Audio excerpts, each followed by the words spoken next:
Hello beautiful people.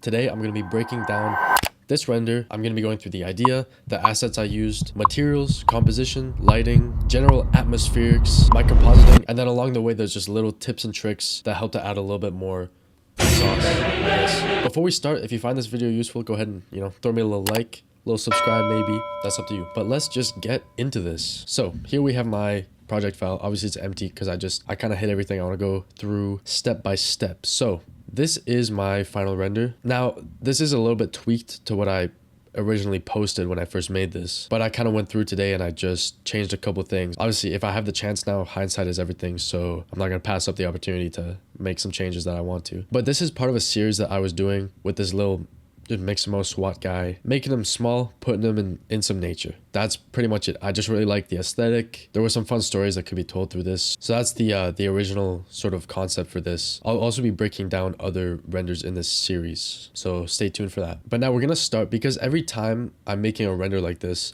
especially in this series, I wanted to have sort of a centerpiece just to base kind of all my composition and everything. So this is a photo scan of a tree trunk that I scanned near my house. This is not great, obviously, for far stuff. And here still, like if I go to the camera, that doesn't look great. But I really liked this sort of shape that was going on here. Obviously, we'll talk about the depth of field and everything. And so yeah, I started with this. For me, with the whole concept and everything, it's like, okay, where's my guy? So the next step was to add some nature to make it feel more alive. I wanted something central that would sit in here. And so I looked, and Quixel had this really nice collection of mushrooms, so I added those in. And so the composition of this was sort of starting to come together. I started off with just my little guy here, and I was like, okay, that's pretty chill.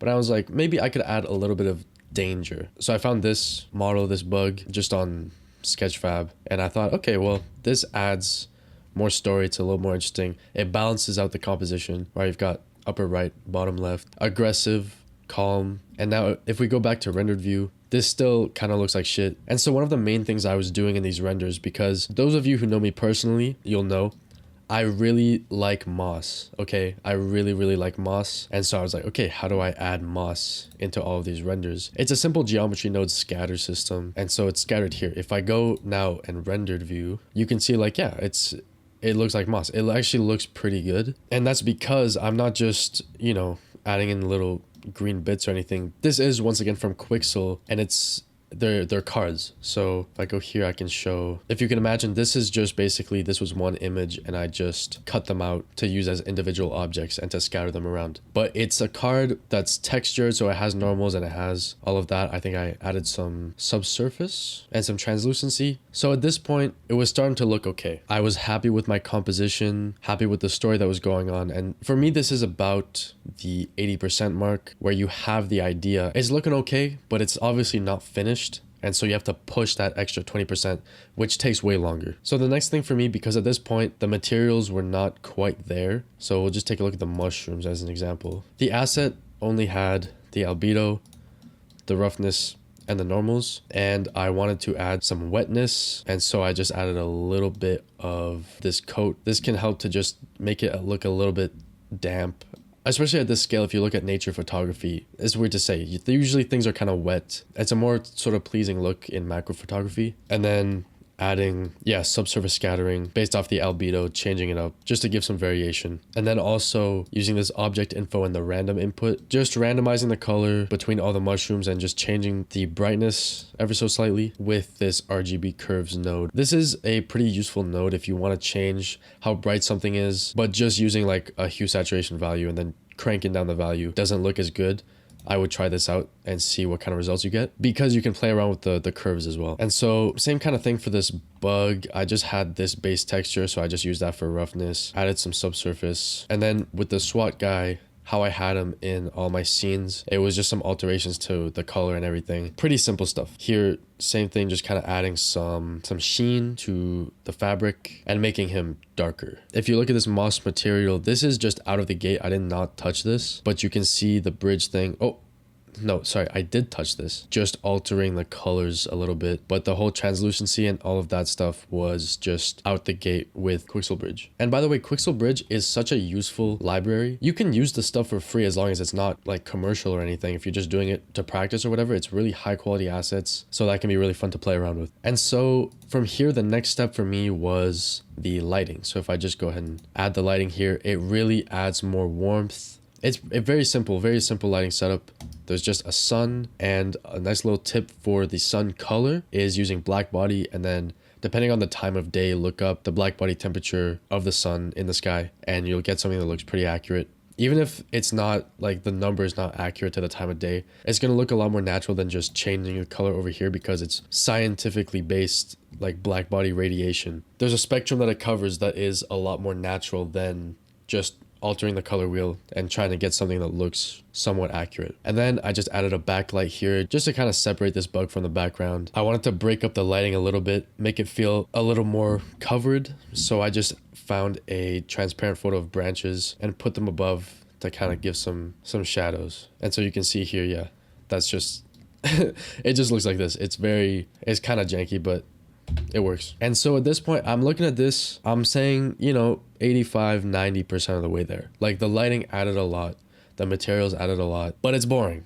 Quite frankly, it's boring. There's no sauce. That's the best word I can use to explain what I want in a render, which is, I guess without overcomplicating it, the sauce is what makes you look at a render and say, that shit is cool. And so the next step from here is atmospherics, which is kind of weird to describe, but I will just show you, I guess. So I just kicked it up a notch here, render intensive wise, but also coolness wise, I think, because now I've added volumetric fog, which obviously is going to make the render longer, but for a still image, I'm really not worried about that. And also I added these little floaty things here, which I think adds to sort of selling the scale, whether that's like, it's like pollen or like spores because it's a mushroom, whatever. It doesn't have to be, you know, have a scientific reason behind it or anything. It's just, it's kind of vibes. And so all of that is just one cube. It's a principled fog.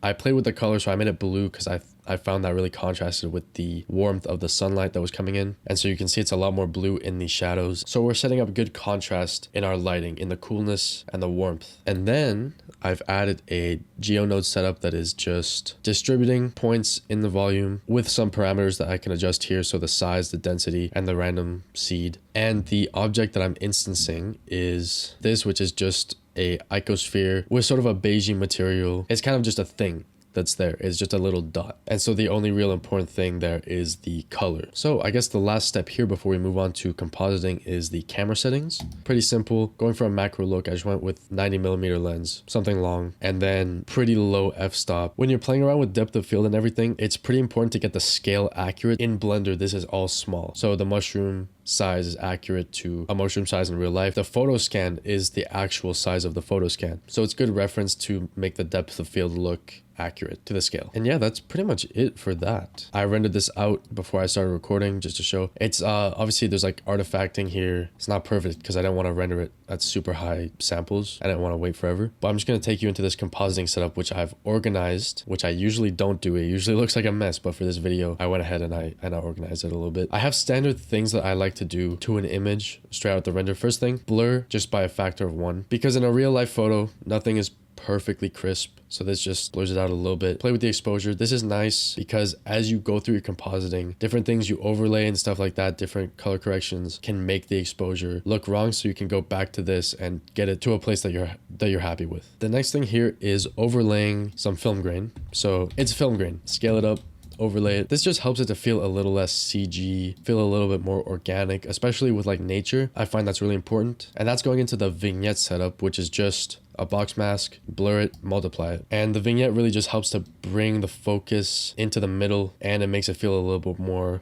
cozy, I find. The next step is lens distortion. This is a good idea just to achieve that extra bit of photorealism. It just simulates what a lens does to an image. So distortion, dispersion, and then I have my color correction. So with this, I like to sort of find the color palette and the direction I want to go. And usually it's way too much. So I just use the factor and I crank it down till it looks right. And then here it's pretty washed out. So I just added some contrast, and that's the final image. Now, if you've watched my last video, I talked about with compositing, going through it as if it was going through a physical lens and just thinking about little things like that. Did I do that for this render?